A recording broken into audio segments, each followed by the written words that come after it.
Hello. Hello. How's everybody doing tonight? I'd be okay if it weren't for that bitch Carol Baskin. Trying to shut me down. Carol fucking Baskin. That fat bitch. That bitch. I know she put her husband to that tiger. How's all my cat people doing? I'm going to have so much editing to do on this podcast. So much. How's all my dudes and dudettes doing out there today? My kids. Hey, all you cool nerds. Cool cats. And Hey, all you cool kitties. And kitty kittens. Hey, all you salty nerds. I'm Carol Baskin here, walking around my cute kitty cat lake. Kitty cat meow.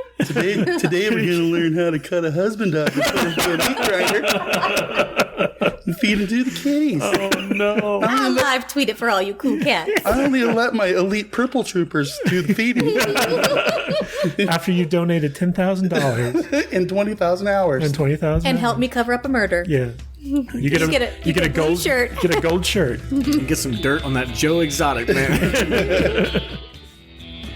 Yeah, I can't wait for the Tiger King South Park episode. Salty's just beyond disgusted with us That's right now. freaking 7 hours of my life I will Did you never get finish back. it? Yeah, I I'm finished it. so proud of you. I know. The entire time, Alex is just like, I hate everyone I on this hate show. everybody. The only people. Okay, so the guy that was I felt like I was on a level with him. Was the guy with the long blonde hair who just didn't give a fuck about anything. How many wives do you think that guy had? I don't give a fuck. I was like, yeah. That was my man. He didn't give a shit about anybody. He was like, whatever. What is this stupid documentary you guys are doing? Can I go back to work yet? I love that guy. He was the best character. And He was high as in the last episode. No, yeah. was he drunk or high? I thought He was high. Yeah, he was definitely high. toasted. Pretty bad. Wouldn't you be, though? So we got a shout out this week from another Orville cast member, Oh, I haven't even heard it yet. Peter Macon. It was pretty good. He was in character. Played Bortis. Greetings. This is Lieutenant Commander Bortis of the USS Orville with a special transmission for the Salty Nerd Podcast. I wish you to know that when I Jaloja once a year, Salty Nerd Podcast is the only podcast that helps for the relief. Jaloja! That's awesome. I'm probably going to go to Jaloja here in a little while. It does help for the relief. It does. I listen to it on the toilet all the time. That is too, my actually. man. I scroll through our YouTube channel and see all 4 views, and I'm like, Yeah. we're doing things right. It's all about the integrity. Hey, that's better than 0 views. It's true. It's mostly ours, right? Which means we can do anything we want because no one cares. Nobody owns us. Oh, speaking of owning people, I did. What'd you get? Who do you own? It's all the sponsorship. Salty. Yeah. Speaking of owning people, Your ass. You're mine now. we sponsored Hack's Hey, little Dogma. girl. Well, that got weird. Carol fucking Baskin. We'll talk about the sex cult from Tiger King in a minute. But quick, do a shout out to Hack's Dogma. We have sponsored his Westworld videos. Awesome YouTuber who does fantastic breakdowns of a very confusing show. And the only reason why I understand that show as much as I do is because of him and because of his videos. So go check out Hack's Dogma on YouTube. Great breakdowns. I don't get all you guys who are confused by this show. Well, it's very straightforward You're a to me. brainiac. Oh, here we right? go. Brainiac writer Yeah. who writes novels for a living. Uses fancy ass words in Twitter chats and things. Used to live in Hollywood. Da-da-da-da-da-da. It's what season. was- Come what on, was you the have to word admit, again? season 2 was a little confusing. Like there were so many subplots. It wasn't confusing. It was just very dense. It was more confusing The than only first season. thing, You're very dense.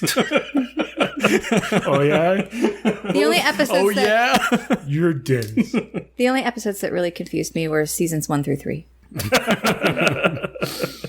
It's a good show, but So what are we talking about in today's show, Alex? oh yeah, that's right. Hey, welcome back to another episode of the Salty Nerd Podcast. I am your host, the Salty Nerd. Today's episode, we're going to be discussing Tiger King, that Joe Exotic psychopath, and his bitch Carol. And that bitch Carol Baskin. Kitty cats. Can't even get through it. Kitty cat. No, I can't. And then we're gonna. What else are we gonna talk Westworld. about? Westworld. Nothing else, just episode Tiger 3. King. You guys are gonna make me 2 talk straight about it. hours.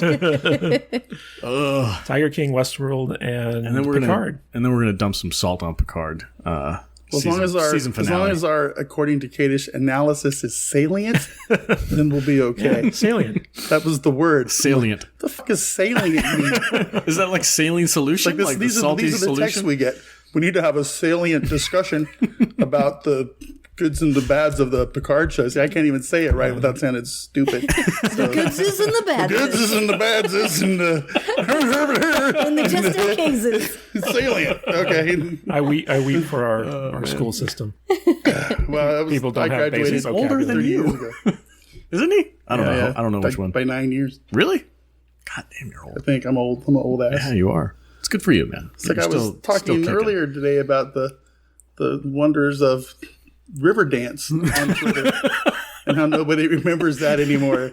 So, I remember river dancing. I remember. Dancing. Yeah, my parents used to watch I that. remember. Yeah. I remember. I What remember. is that from? You sent me like South Park. Is it? Member Okay, I berries. never watched. Member? South Park. Berries. I remember. Remember? Don't It's you remember? funny, but I never Remember? watched South Park. Isn't South Park older than you? Probably. I think it is. I'm only 12. Came out when I was in college, where I learned my words. Anyway, Say all it. right, let's get this over with. Friggin' Tiger King. Okay. I'm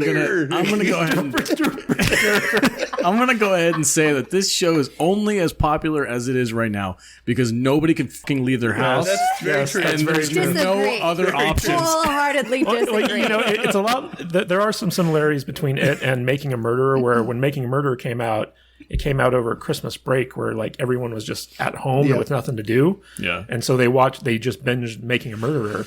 And it's the same thing now, where like everyone was cooped up at home. Let's set the stage for Tiger King. Oh, though. how does that set the stage for let's Joe set the Exotic? If there's anyone who has not watched it yet because you live under a rock or don't have Netflix We or don't care. something, allow us to... Don't- It's a docudrama do on it. Netflix that focuses on the exotic cat subculture.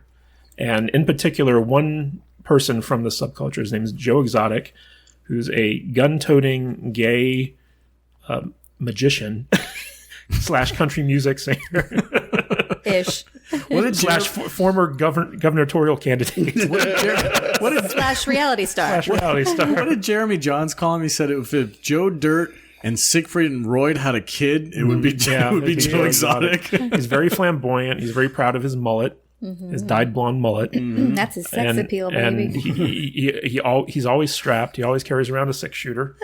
2 of them. Yeah, 2 of them. And he hates that bitch Carol Baskins. There's this blood feud between Joe Exotic, Hatfield and McCoy style. yeah, like just awful blood feud because Joe Exotic wants to just make a shit ton of money doing weird stuff with animals and having a little weird sex cult.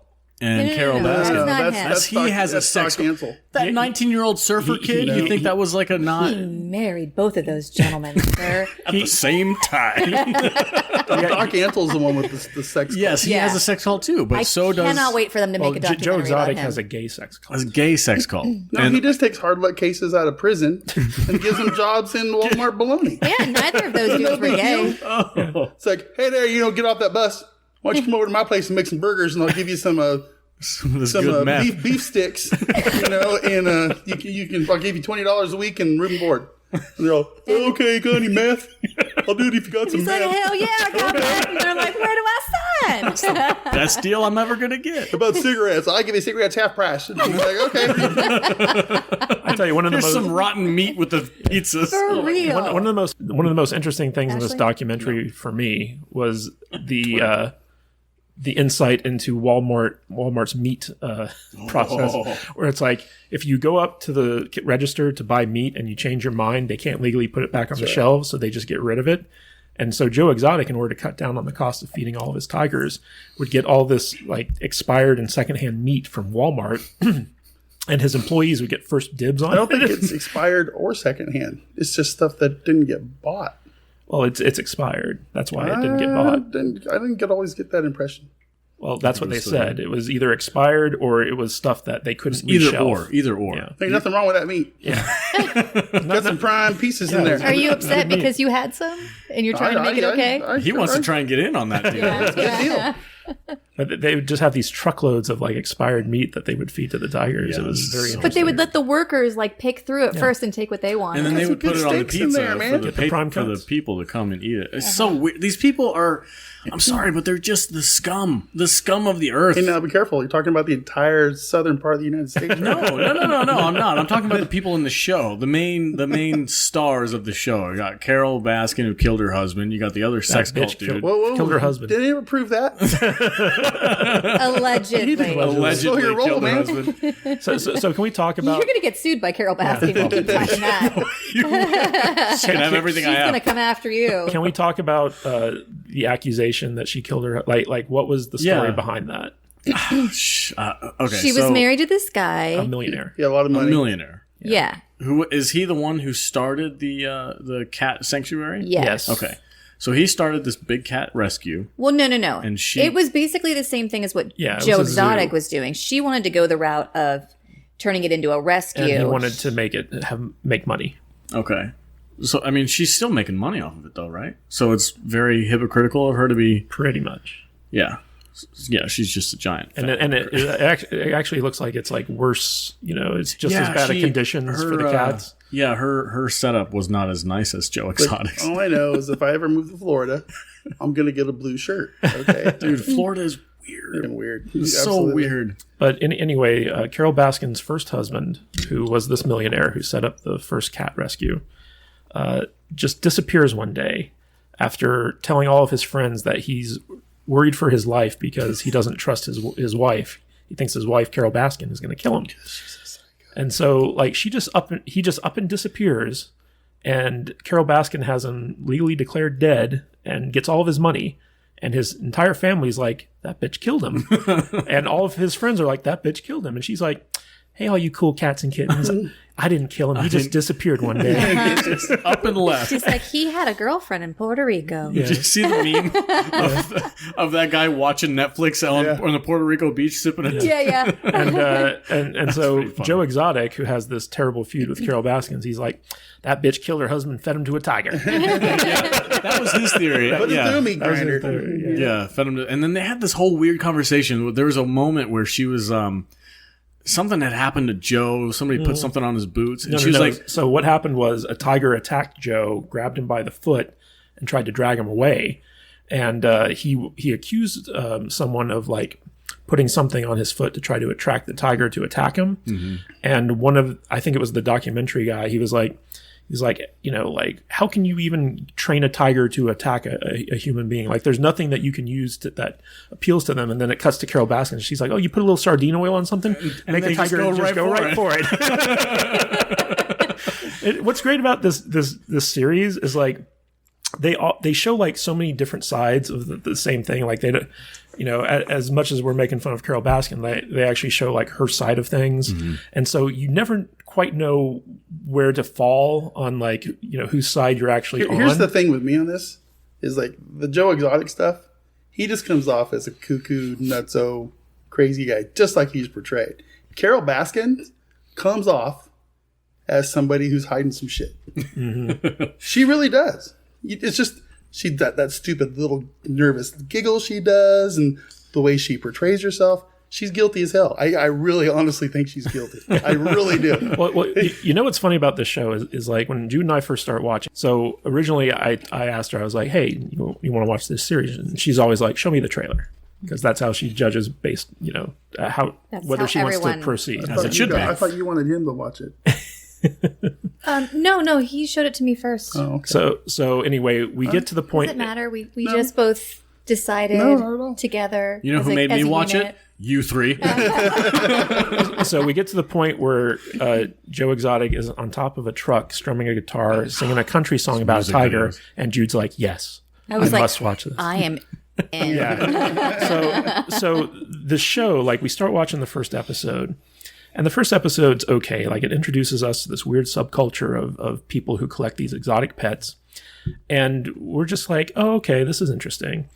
And then like we get to the next episode and it keeps escalating. We're just like, this can't get any weirder. And then we find out, oh, Carol Baskins might have murdered her husband and fed his body to a tiger. And then it's like, oh, someone committed suicide. Oh, someone runs a sex cult. Oh, Oh, this guy, the movie Scarface was based on him. Yeah. And just every 15 minutes, it was like, oh, now he's running for holy mayor. shit. Oh, now he's running for governor. Oh, now he's contracting a killer to take out his main rival. oh, he lit all of his alligators He's on fire. That was totally him, by the way. Oh, yeah. Oh. Yeah. Yeah. So if you look the way he walks, I mean, he was wearing a big puffy coat to try to hide. when he but- burned the house, The studio down, The yeah. studio with all the stuff in it. Yeah. Yeah, and the alligators. And all of that footage that they had filmed prior to that, and I was like, how much other shit could they have gotten on film about these people? Yeah, you know what's fascinating here is so this documentary was made by the same crew who did the Fire Festival documentary. And if you've ever seen the Fire Is that Festival, the one that like just didn't happen? yeah. So if you've ever seen the Fire Festival documentary, it's fascinating because like they have all types of like inside like personal video and stuff like you just wonder like how did they get all this stuff? And when I was watching the Tiger King documentary, it felt like everything was videotaped. Like they had so much access to like pretty much everything Joe Exotic ever did. And Well, but he they filmed explained everything it. he did anyway. Yeah, they Yeah. explained it at the beginning. They said this guy has a camera on him 24/7. He never does it. and because of that, the documentary is so in depth. Like you just like you. There's actually a part in the show where, There's no where they. I appreciate the fact that there's no recreations. Like we're recreating Yeah. this. No, you straight up see this happen. There's a scene in the documentary where they actually show someone killing themselves. Well, it's not on He's screen, off camera. but it was the video that caught It's the the moment when it reaction. happened. You see the muzzle flash. Yeah, you see the muzzle flash, and you see the reaction of the guy who's also in the room when it happened, Yeah. and it's just And it hangs it's on all him, too. Yeah. completely real. Jude and I were just floored when we saw that scene Flabbergasted. because Absolutely. at least I didn't know it was coming. So when it happened, I was like, "Whoa!" Like I almost had the exact same reaction that the guy on the video had because he just like he covered his mouth, his eyes were like as big as dinner And he plates, just sat and he there. just sat there like In for a bit, shock. Yeah. like and good 10 Like in seconds. disbelief. and then you hear him because they're interviewing him and they're overlaying the interview over the video, and he's like, you know, once my brain recovered, I thought that maybe it was a joke, like he was playing a prank. And he was like, okay, because they would play pranks like that all the time. But then like he goes to check on him and you see the video where he gets up and he's like stalking around, you know, and it was just like, it was so fucked up, man. Yeah, like everything about this documentary, like just a series of increasingly fucked up situations, like the polygamy, like the weddings with multiple people. He made the Avenue 5 tri-marriage look normal. It was super weird. When I started watching it, I didn't know what to expect. I just saw everybody, Tiger King. You guys were all like, you got to watch this documentary. And I'm like, oh boy, here we go. Another reality TV show. So I start watching it. And to be honest with you, the first like 2 episodes, I think, I was kind of like, oh, okay, I didn't see the negative side of it yet. I was watching this. I'm like, okay, so this guy's just like a weird, eccentric entrepreneur who runs this petting zoo. And then it just got darker and darker, and every character and every person that they introduced into the show just got weirder and more in depth into like this terrible, terrible culture that they're all like sunk into, and they somehow can't get away from it, or they choose not to. And they're all either like it. criminals or con men or like egomaniacs or drug addicts. like so there's this other guy in the documentary named Doc Ansel. Is that that's the con man, right, from Vegas? No. No, This is the guy that rides in on the Oh, elephant. the sex cult. Sex cult. Yeah, okay. he's like this big new age guru. He's like 60 years old with this huge ponytail.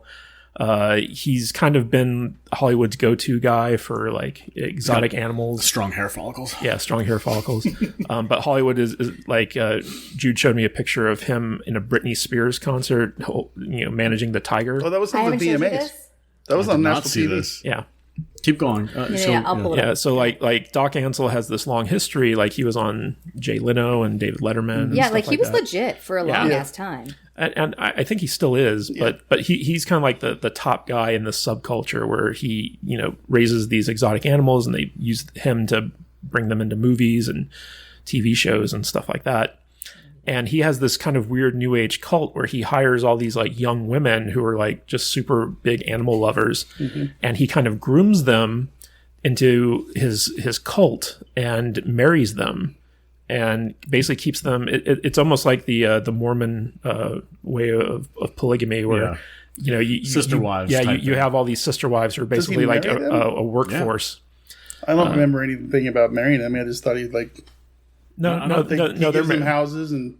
No, they marry. Yeah, they're married. And then but another big thing is like he has them all get breast implants. I was just going to say that was super weird, man. She's like, yeah, I didn't really want change to, their name, but I did it anyway because I wanted a day off. Yeah, like if I get he lets them rest for like 2 days after they get their breasts done. Which, if anyone's ever had a breast augmentation,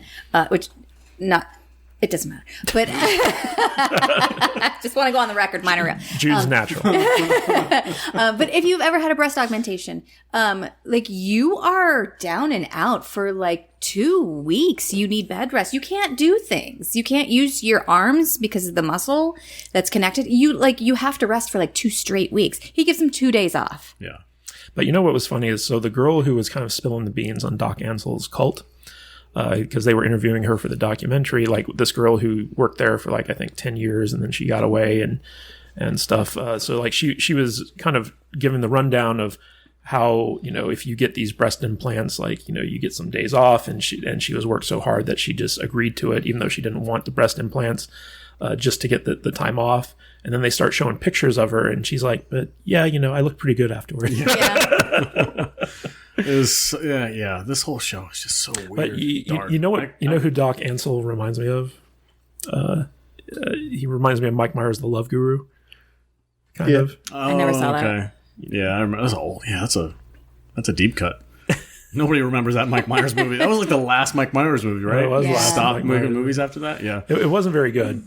But it just kind of reminds me because it's this hippie new age. He's got like a freaking yogi, almost like that show Silicon Valley, where you have like the Google guy who has like the spiritual advisor. Who's just this. He's like what is he, a doctor yogi. of like mysticism or something? Yeah, something like that. Oh, that's right. They did say that, didn't they? Yeah. Yeah, it was like, what's Doc Ansel a doctor of? And it's like, mystic arts. Yeah. But it was also funny because they'd ask people, it's like, how many wives does Doc Ansel has? And they all had a different answer. Everyone had a different. It's like, I think he has 5. No, he has 7. No, he has 12. Yeah. That one dude is like, I don't care how he trains his tiger. I want to know how he trains this women. Yeah. Right? And they're all pretty attractive, right? Yeah. Yeah, I mean, for Doc Ansel, because he's no spring chicken. But it was funny because they were interviewing this other zoo owner, and he did business with Doc Ansel, and he's like, man, I don't care how he trains his animals. I want to know how he trains his women. I just said that. I know, but like I'm clarifying. Oh, okay. It's clarifying. Matt keeps just repeating things other people say because He just wants to talk about Tiger King. he's like, I want people to think that I said this. I'm just going to say it again. No, man, this show, I can't get behind it. I don't like it. I hated every minute of it. It's it was fascinating. It was 7 hours of my life. You don't I'll like never get anything back. good. Yeah, It was not good. These people are terrible. Remember how you hated C? Well, C was bad. Shut up, C Vader. was fantastic. Shut your C mouth. was amazing. Shut your whore mouth. I just couldn't. I just hate watching it. But I mean, like everything Still about this show was just so batshit crazy. Like Joe Exotic. So who else? What other show can you get a main character who's a gay cowboy, magician, country singer, polygamist who runs for office And gets 20% of the vote. and gets 20% Oh, of that's the right. vote? You said you were blown away by that, right? Yeah. That's 20% of the That's people. crazy. And it was funny because they interviewed his campaign manager, and the campaign manager was like, at a certain point when it looked like we were up in the polls, Joe turned to me and he was like, "Man, what do we do if we actually win?" It's like when you're like in grade school and you have to choose a class president, and somebody just makes some bullshit name and puts it on there, and he wins Yeah. because everybody, who's this idiot? It's like, well, I don't know. Well, let's vote for him. That's basically it's crazy. It's that shock factor Yeah. of like, oh, let's vote for the craziest person we can just to see what happens. But it was weird because Joe Exotic, he loses this big lawsuit against Carol Baskins, who's suing him for like copyright infringement and a bunch of other stuff. Oh yeah, because they ripped off her logo. Yeah. Yeah. And it's basically so he's basically bankrupt and he's trying to hide all of his assets in order to keep her from getting them. Puts it in his mom's name. And he finds this investor who's like this really shady dude from Vegas. and the guy pumps a bunch of money into his zoo, and then Joe embezzles that money to run for office as a publicity stunt. Like, I think to the tune of $80,000. Yeah. Like he stole $80,000 from the zoo and put it in as an illegal campaign contribution into his gubernatorial run. He made condoms with his face. With his face exotic on condoms. it. His face on him. Things are starting to come back to me now. And then that Good puts him on the FBI's radar. And then they start investigating him for potential contract murder because he tries to hire someone to kill Carol Baskins because as a way to try to keep her from taking all of his money. Yeah, because he had to end up paying her like every month. He had a set amount, right? They settled or something like that. No, like they kept trying to settle, but then Carol Baskin, that bitch, kept coming back and kind of torpedoing the deal. And wanting more and more from him. Like she kept making these demands where it's like, you're not allowed to do these things with tigers. And he's like, bitch, I can't pay you if I'm not allowed to do these things with tigers because this is how I make my money. And so like it was this weird catch-22 situation where like the bitterness was just like kind of compounding over time. And things were just getting like really like, it's kind of depressing as you're watching the documentary because when it starts off, you see his zoo and it's like a really nice zoo. The people who work there seem to be really passionate about it. Joe seems like a good boss. And then like as the show goes on and his money troubles start getting like super like dire, things just get so depressing. Like the zoo gets worn down. The animals don't look happy. The people who are working there aren't happy. And it just gets to this point where you're like, something's going to break. Mm-hmm. And it does. I don't know about the good boss part because well before he was losing money, when they started filming the documentary with that guy, the filmographer that came on board, like immediately, as soon as he had cameras on him, he turned into a complete dick. Oh, he was definitely Looney Tunes the whole time, but he was still at least passionate about the He's narcissist, though. He was animals. like, it's all about me. Like, as soon as, when that guy said, he's like, yeah, we filmed this scene where he was on this big throne, and we found him in the studio, like, watching it like a million times over and over and over again. I'm like, dude, the guy is nuts. Yeah, he's like so obsessed, self-obsessed. How about when his employee gets her arm ripped off and he's just like, y'all want a discount or do you want to come back another day? What do you want to do? At least he was upfront about it. He's like, she stuck her arm in the cave and it ripped it off. Like, of course that's what's going to happen. But like when he first started the zoo, so he started in the memory of his dead brother.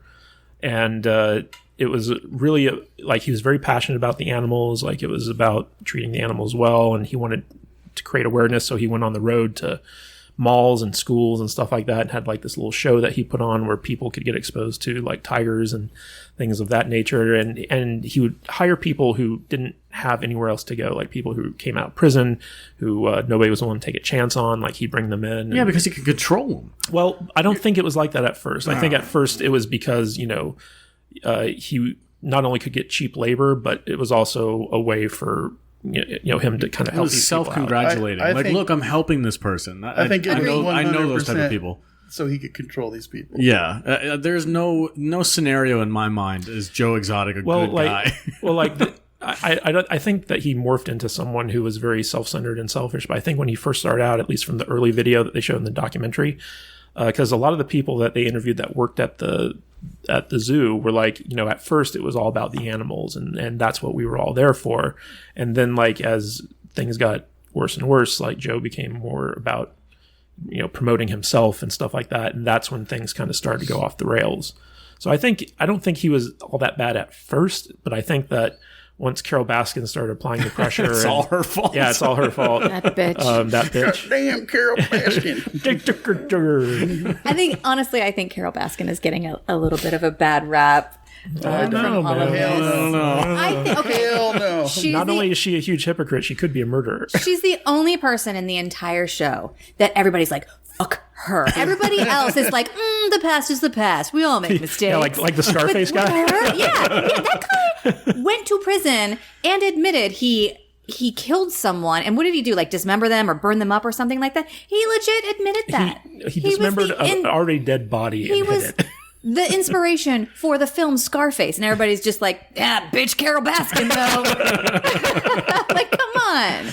Patriarchy. Hey, all you cool kitty cat kittens, meow meow kitty cat kittens. I don't know. Gosh, Vader, you're pretty quiet over there.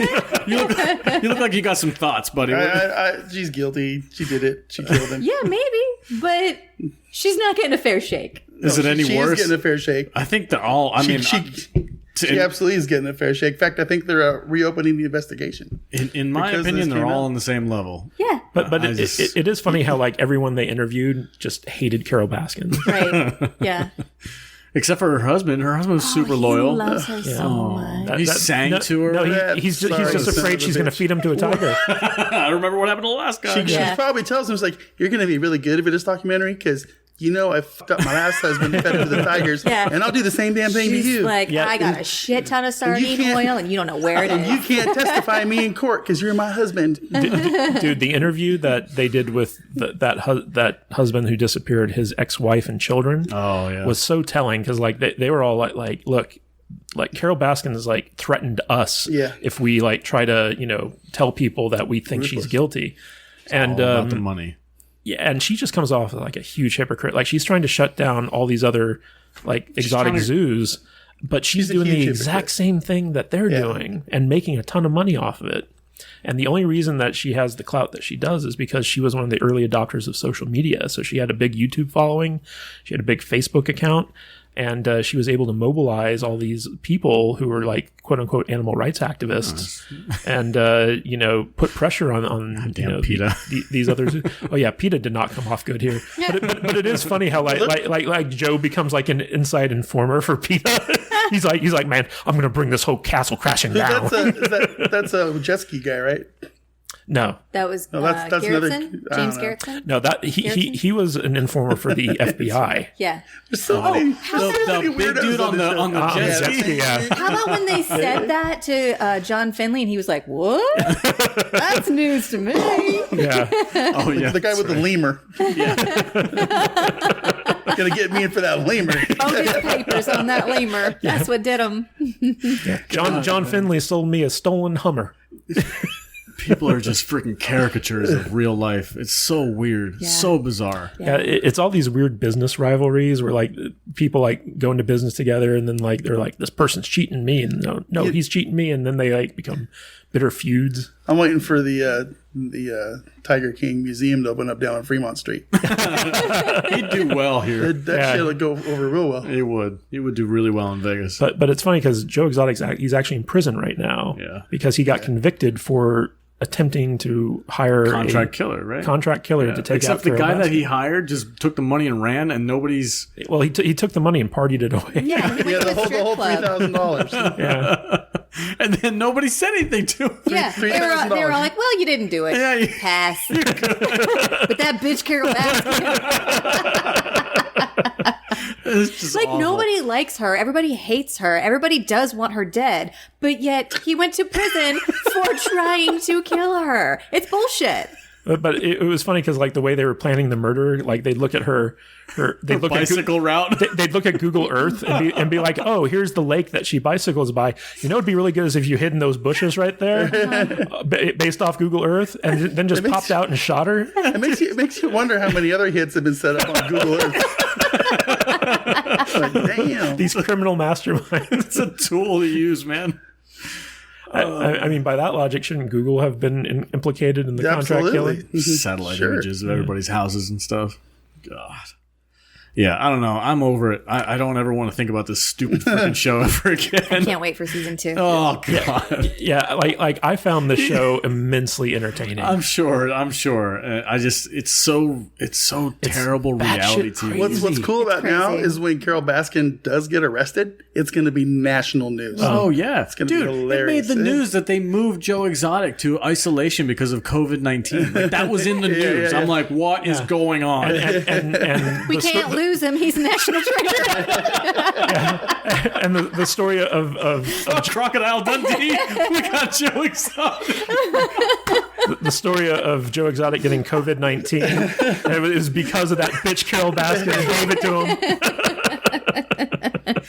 She got it on an envelope and sent it to him in prison.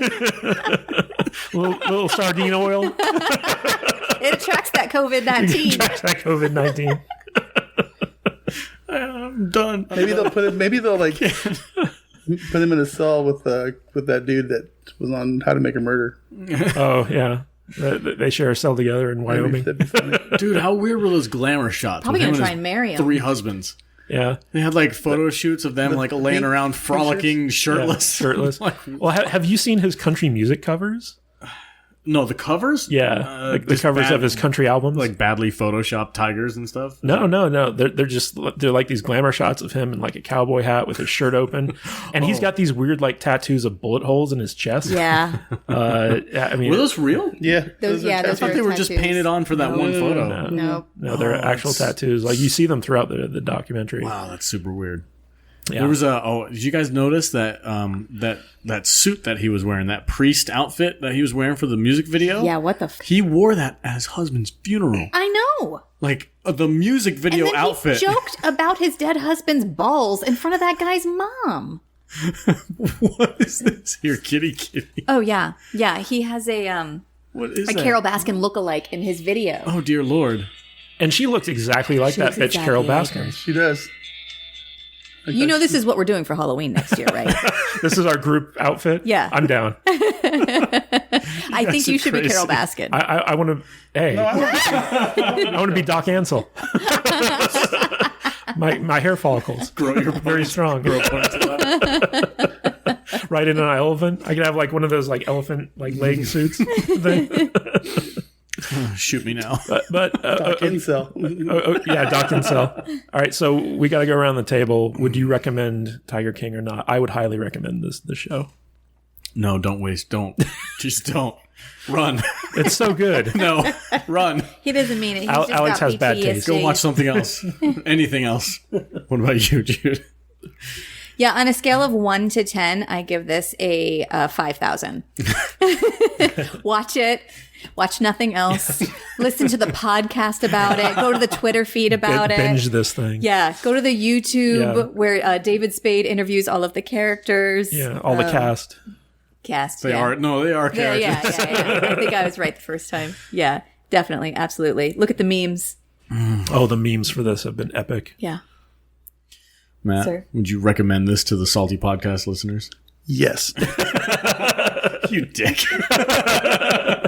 Matt, is it stupid? My daughter's the one that told me about it the first time. She, Dad, you gotta watch this stupid show. Like, what are you talking about? That's apt. Yeah. It is a stupid show, but it's phenomenal. She's like a huge Joe Exotic fan. yeah. She wants to write him letters in jail. Like just Oh, now? I have his jail address. Does she want crazy. it? She, can you get me this shirt for Christmas? I go, it's May or April or whatever. But I need it. It's like she sends me all these free Joe Exotic shirts on via chat and stuff. It's pretty funny. So is this guy ever going to get out of jail? He's in Oh, there yeah. for What like was his sentence? 22 years. No idea. If he's in there the whole time, he'll die in jail. Nah, they'll get off probably 12 years. They don't ever serve their full term, do they? That girl was a bitch anyway. She deserved it. Maybe. I don't know. Federal prison's probably different, though, right? I don't know. I don't know. I haven't. You get off for good behavior. But if he was smart, which he isn't, he'd start ramping up his merchandise right now. Yeah, the entire time Can he was profit just from doing. this? Yeah. He was doing things to spite Carol Baskin that really only screwed him. Yeah. The entire time. Oh, yeah. All I don't, the evidence. I don't know if against he can profit off this, but there's a ton of people out there that are. his estate. He can. You're not allowed to profit off of a crime you committed. So, like, if you're a murderer and you're profiting off of a tell-all book about the murder, you can't do that. But if you're just selling, like, T-shirts of What I'm saying is you yourself. can go to Teespring and make it that bitch Carol Baskin t-shirt and sell it. and sell the shit out of it and I make just profit. think we figured out another shirt to offer on the Oh, salty. jeez. on the Hurry up salty before nerd, there's a I'm sure copyright it's on it. already out there. There's no way. Yeah, there's no way I beat anybody to that punch. It's done. All right, that's it for freaking that show. Okay, what's on? Oh, Westworld, right? We're talking about Westworld We're today? talking about Westworld. All right, cool. Shout out to Westworld. Hack's Dogma. Shout out to Hack's Dogma. Westworld episode 3. Yeah. Season 1, episode 3. What was it? The absence of field. Yes. I don't know, some weird, stupid name, but It's they got from cryptic. got from a poem somewhere Yeah. that was written in 1833 or some shit. It has like some nuanced explanation about what the You had to episode's about. translate it from space language. Matt, it's a salient title. Just before we get going, this show, I had to watch the entire series this week, right? Yeah. Well, from middle of season 2 on, I feel so stupid watching this show.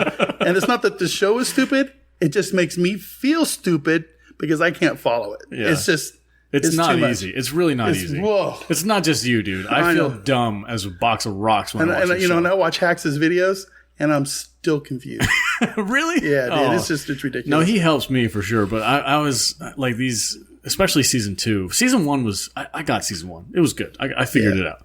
But season 2, I was like so lost with all these different subplots and all these characters, and the timeline was all screwed up. You didn't know if you were watching 100 years in the past or 100 years in the future or whatever. You were just like, who's this? You know, because you're watching these androids that don't age. And you have no idea. There's no, the show doesn't give you a time frame because they want you to figure it out. They try to keep it a mystery until the very end, which it's fine. It's kind of like putting a puzzle together where you put all the edge pieces there first and then you kind of work your way in. It's kind of how I would describe the type of narrative this show has. And I'm just like, man, I'm so glad there's smarter people out there than me who can tell me what this show's about. Did you watch season 2 more than once? I probably did, yeah. But it's been like, what, 2 years since it came out? Yeah. Yeah. I think I did watch it I more than once. rewatched the second season before season 3 came out just to kind of familiarize myself with Apparently, everything. this episode 3 with Charlotte Hale, there's a lot of callbacks to season 2 that are finally starting to make sense. Like if you watch them in season 2, you wouldn't know, but now season 3 is coming out. Now the pieces are kind of coming together, which, I mean, that's a really cool way for the showrunners to kind of keep things fresh and keep things interesting and real cryptic and stuff. But at the same time, it's like, man, can we just have like a complete story? You know, that's what I liked about the Takechima. Is that his name? The Indian guy? Oh, yeah, yeah. In season 2. That episode in particular blew me away. It was a fantastic It was an episode. amazing episode, but it felt like it was self-encapsulated to the point where I enjoyed it. And I think that's why I did enjoy that episode so much. Yeah. It's because it moved the narrative along, but it was also It was so a cool story about Yeah. what that specific character very had gone through. focused on that one character, and it showed his whole storyline from beginning to end. It was fantastic, it was and the amazing. acting in it, and just the drama itself, man. That was a hard hitting episode, Yeah. but How about that Game of Thrones callback?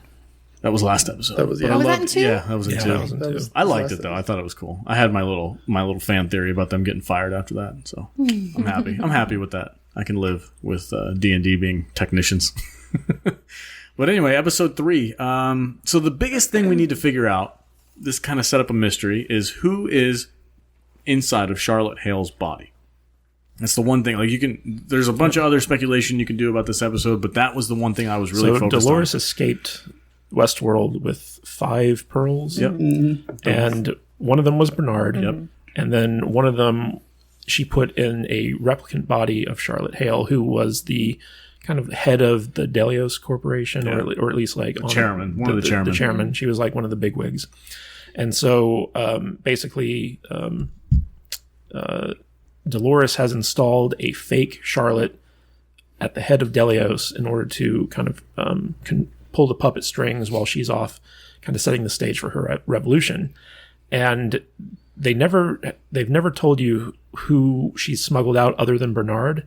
And so the real question, like you said, is who is the brain that's inside of Charlotte Hale's body?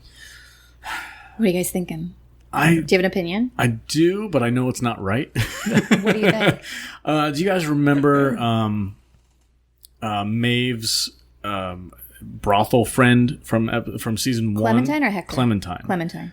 I feel like it might be Clementine because she got real dark. She was like real It has to be murdery. someone that Dolores trusts implicitly, and she was not that close with She wasn't Clementine. close with her? Okay, maybe I'm thinking of somebody else then. Okay, that was my option 1, which I said outright that I knew it wasn't right, so I covered myself for being completely Fine, you're wrong. still a very smart boy. No, not even close. Jesus, I don't know, man. Who else was Dolores? Teddy's gone. He's in like Never Never Land with the rest of the people. No, he's not. No, he's not. He killed himself before they went into the forge. Right. And she took his pearl, I'm pretty sure. Yeah. Like the No. Yeah. The end of season 2 was him like in the field waiting for Dolores to come through, and she never came through. no. Dolores wasn't even anywhere near the Forge. Who was in? We're It all was gonna have to James rewatch it. Marsden. Did you even watch season 2? I did. What show are you watching? What show? Did you watch Sonic the Hedgehog and think that you were watching Westworld? Yeah, that's what it was. I think you and I think it's the same person, right? Possibly, but so just to refresh Alex's memory, so Yeah, I'm obviously lost. so basically, Maeve and her crew were the ones with all the replicant or all the hosts that were going into the Forge. Maeve's daughter got into the Forge, but Dolores was kind of in the Forge's control center when Bernard killed her, so she wasn't anywhere near there. And Teddy had died long before they got to the Forge, and Dolores basically took his pearl with her. So it was on her body, which was in the control center of the Forge. So it was Teddy was already out of the picture before they, opened up that door and all the hosts started going through it. Make sense? I swear to God, he was in the Forge. He was not. He was there. It's was a not. meme. He was like standing in the field by. Who was that then? Who was standing in the field by himself, waiting for somebody to come through, and nobody ever came? The Indian guy's wife, girlfriend, love, she was there waiting for him. He went through. I think he was like the last one to go through or something. But Teddy was never. He never entered the Forge. 100% sure. I think she's William. I think it's William. The man. What is your logic Frickin' for that? You feel smarter now? You just blew my mind. Yeah, Matt, what's your reasoning behind? I don't know. It just feels like that's what it Yeah. is. Because that makes sense. See that when me and Jude were watching it, I turned over. I was like, I think it's William. Yeah. Yeah. The Man in Black, Ed Harris's character. That makes sense with the comment that she made when she killed that pedophile. And she's like, I feel like a predator now. I feel more like Feel me. more than- like myself. Yeah. And we don't know what time frame that stuff where he's in the isolated unit in the end. Yeah. I'm thinking that could be 100 much years like in what the happened future. with Maeve. I think that was a simulation that Dolores ran in order to kind of get him on her side. And I think the next episode we're going to see what he went through, and then it's going to come out that like, okay, he's now aligned with Dolores. Yeah. William is the missing seat on the board that was taken over Right. by the AI, right? So he's missing, which made yep. You guys are right. It's William, totally. Man in It's Black. his company, right? Mm-hmm. Yeah. Yeah, he think stole it the- from his father-in-law. The only other two people I thought that it could be would be Teddy or her dad. Abernathy. Yeah. yeah, Because he- I was like, he was those are never the a only killer, though. people Just- that she was close with. yeah. Pretty much everybody from the first two seasons is gone except for like 5 or 6, right? And of the main cast. And that's Dolores and I don't know if Fake they're gone. Maeve. Like any host character is still around. yeah, but The only person who I think is truly gone is what's his name? Ford. Anthony Hopkins' character Ford. Yeah. I don't think he's coming back. So like that was the first big mystery is who is in Charlotte Hale's body, and I agree with Matt and Jude. I do think it's probably William. That's my theory. Barring William, it's either Teddy or Abernathy, one of those two. But I just feel like this is a show that would pull that it's really the Man in Black type thing. But the second thing is, so at the end of this episode, we find out that Charlotte Hale was secretly working with this season's big bad guy. The real Charlotte Hale. The real Charlotte Hale. Yeah. And what's the bad guy's name again? Starts with an S.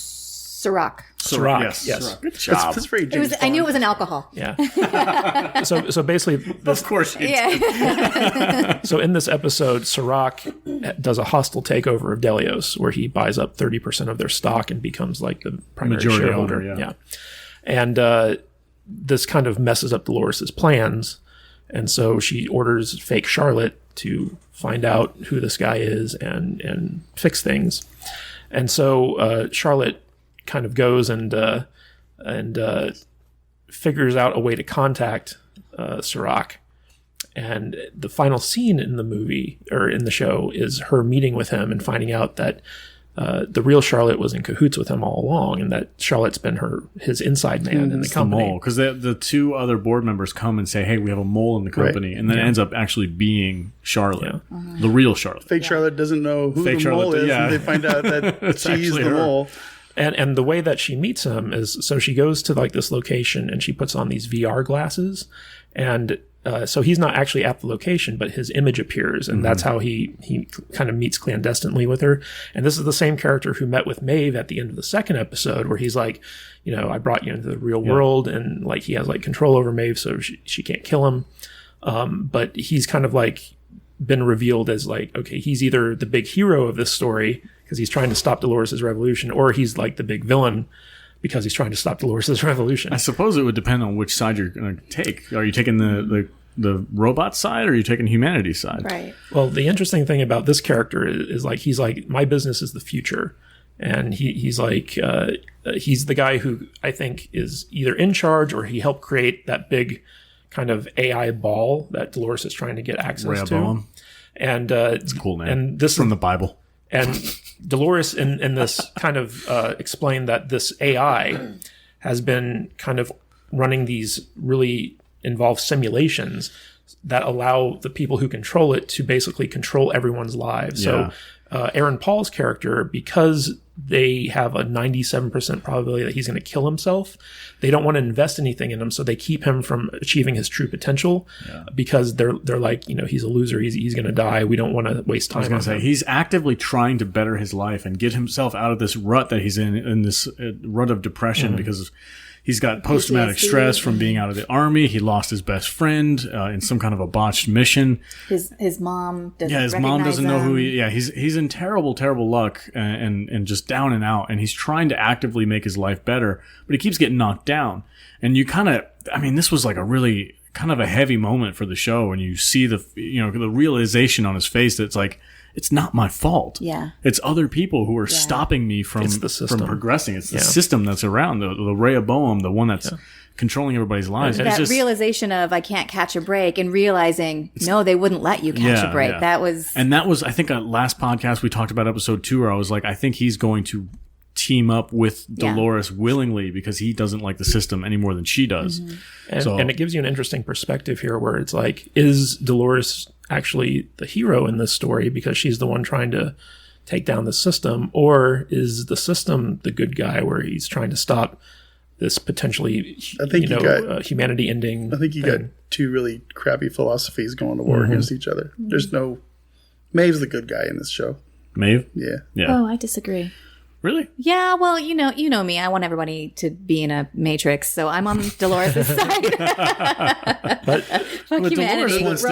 Fuck yeah, robots. The freaky part about this show is I look at it and I don't see too much of a stretch between where we could actually go as a society. Oh, for sure. It's a little weird. Yeah, I kind of almost feel like that type of thing. Even with these stupid phones we all carry around. Yeah. It's kind of like these are data collectors. Yeah. There's nothing we do without these things now. Yeah, I watched a little bit of a short documentary about China and how they about how they track their citizens, and it's completely mandatory. You have this phone, you have this app that connects to you, and this is one of the things that they talked about with COVID-19, being able to track where you were at all times and who you had contact with. Because if somebody else's cell phone is within ping range of yours, and you come down with COVID-19, then the government will text that other person and say, you came within 6 feet of this person. You must now go and self-quarantine for 2 weeks. There's all kinds of examples. So crazy. Of stuff. It's like the stupid chips you put in your car. Oh, yeah. It's like, we're going to track how you drive, and this is going to determine your insurance rate. Yep. It's like, no, fuck you. It's just... We're already moving in that direction. We're already heading there. Yeah. And, and the whole world's just based on all these different algorithms and stuff, and that's all that thing is doing. It's a giant algorithm ball. Yeah. It's the show. It's Google. The show does have a very futurism philosophy to it. But one of the things that I pointed out to Jude, which was a theory that came to me as I was watching that final scene in this episode, was that the character of Sirach is actually just the AI in that ball manifest. And so Maeve was not in the real world. She was in a simulation run by that AI. And this character of Sirach is just the embodiment of this AI. And so when he didn't actually show up, he was just kind of like a projection on those glasses that Hale was wearing at the end of this episode. I was like, I don't think he's real. That makes sense as to why he was able to control Maeve also. Because if they were inside of a simulation, she wouldn't have complete control. And Westworld's really good at doing these these fake outs where, so like when he stopped Maeve, he showed like this little control thing that he had where he was like, you know, I'm going to stop her. But I think he wanted her to think that she was in the real world. And that's why he had that deception when in fact it was just another simulation. And that this AI, this big, you know, circle thing that's in the middle of everything. Say it. What is it? Rehoboam. Rochambeau? Not gonna say it. He refuses the ball. Rambo? Is that what, Oh man, I love Rambo. so like the Rambo AI, Like these really thin pancakes. You fill them with fruit. The crepes. The Rambo AI is either the big bad in this season, or it's the thing that is kind of actively working against Dolores. As I guess, I don't know, I can kind of consider myself a libertarian. I feel like any kind of form of overt control over your life is the bad guy. Like I'm kind of on Dolores' side. Like burn it all. I mean, I'm not like humanity. I think she's going to see some kind of good in humanity with Aaron Paul's character. I can't remember his name. The actual character's name. Was it Nick or something? Jesse. No, it's not Jesse. Jesse Pinkman. That poor guy. Yay, science. Yeah. Is it Ray? No. What do you think about that, bitch? Anyway, I think what was weird is he had those like enhancements inside of his mouth that he had turned off. That he had turned off, and it was like something that the government gives soldiers to control their vitals, like their heart rate and stuff. Well, I think that's the manipulation of it. I think what it was is because the guys that took it from or took over control of it were talking about it like it was some kind of a like a medication drip. Like you put this in, and then whenever you might need it, the medication gets inserted into you. It's not medication. Like, it's something that actually controls your vitals. In fact, I thought that was something that every human has now. No, I think it's just soldiers. Because he said it's military grade. Yeah, military grade. So people probably do have. But those. they jacked up his heart rate to like mess with him. Yeah, to get him all once they hacked it. Caleb Nichols, right? Caleb Nichols, is that his last name? Damn it. Sorry. Just where was he born? Matter. What's his mom's name? Jesus Christ. No, it doesn't. Caleb. He's a Leo. He likes warm walks on the beach in the rain. He hates that bitch He Carol loves Baskin. strawberry milkshakes with 2 cherries. And no whip. Pour one out for George the robot. That was a really sad moment. Oh, I know. I was bummed out. I was like, that was they just his killed only friend. His robot buddy. He Yeah. had lunch with him on the scaffolding. I was like, man. And he was coming to save him. Yeah. That was I was expecting George to fuck some remember shit that? up. Yeah. That was the same robot. He just kind of fell. Yeah, it was. Yeah, man. The robot they shot is not the same robot that he ate lunch with at work. Not that they shot. It was the one that came to help Caleb, and they just pushed him off the side of the building. Oh, yeah. Okay. The one they shot, the white one at the I beginning. thought you were talking about the... No, not the one from the last Maeve? episode. The Maeve robot? Is that what you're thinking? That was episode 2. It doesn't matter. Keep going. You've had too much margarita. Also, Whole one. also the scene where Dolores has that shootout with the fake cops or the corrupt cops. Yeah. That was a really cool scene. She sits up and she's just got that gun between her legs. Yeah. Okay. That was awesome.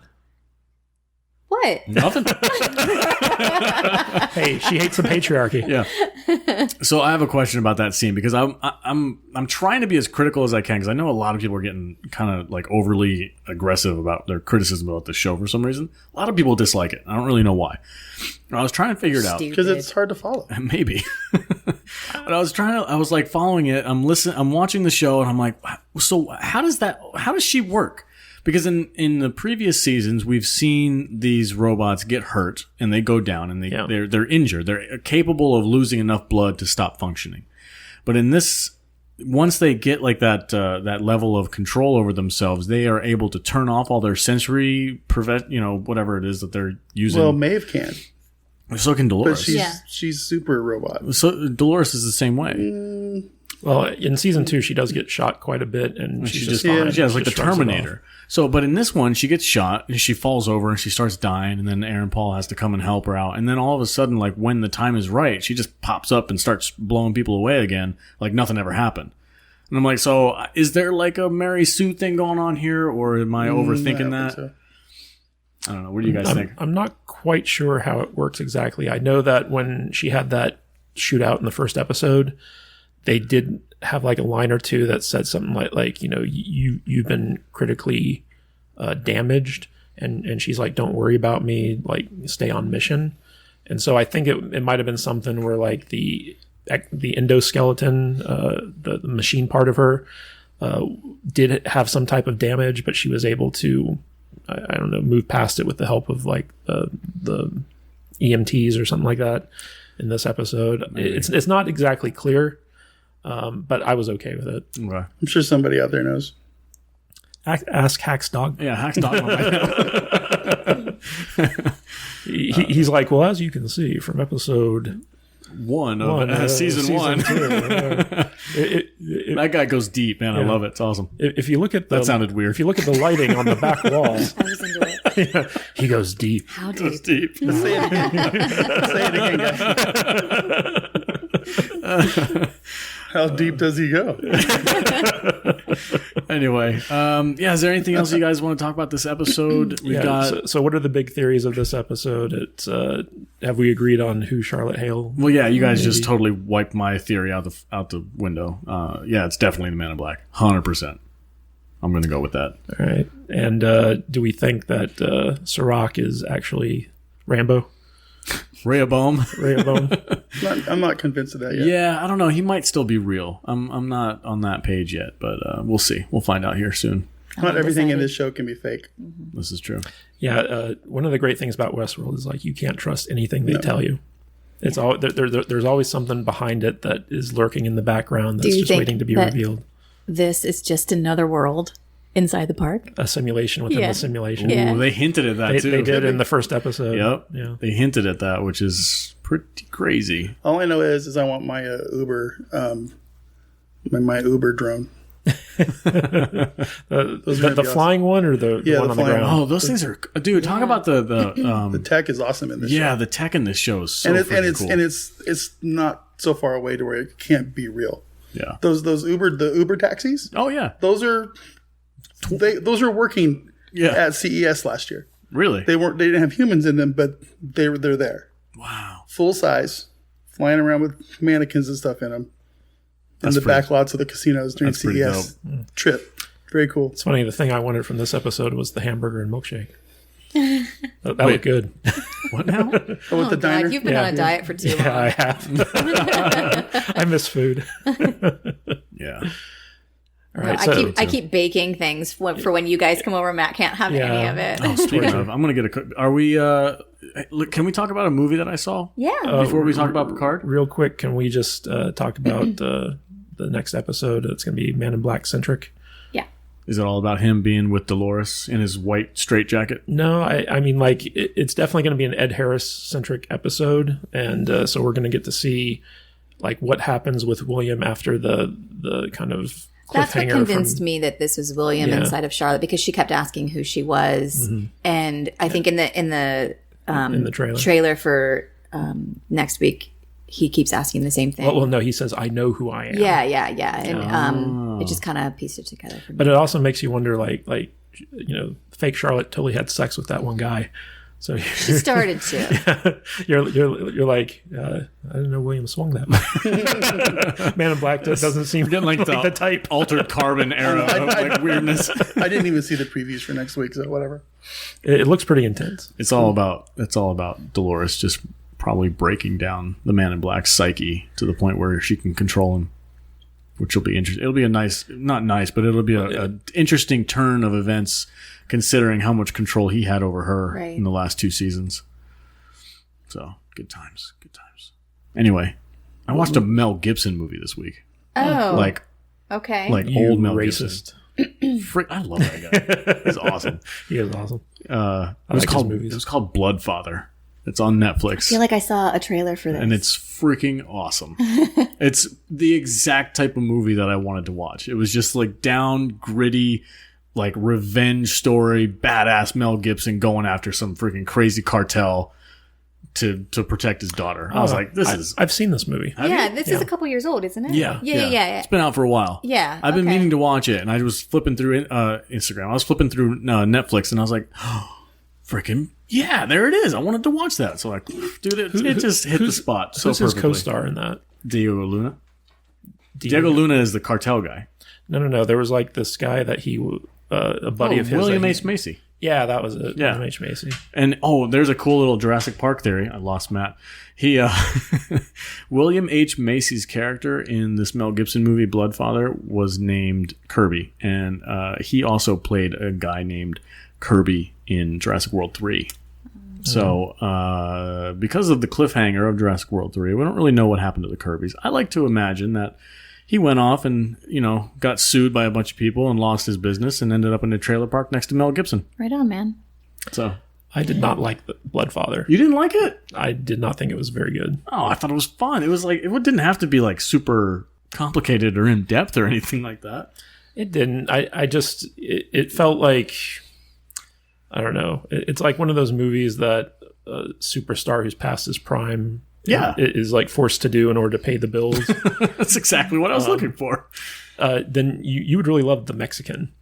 The Mexican. Yeah, Is that with Brad Pitt? No, this was with Mel Gibson. Is it Mel Gibson? Yeah, it's basically it's kind of the same story. He's in This like is a Mexican newer, prison. right?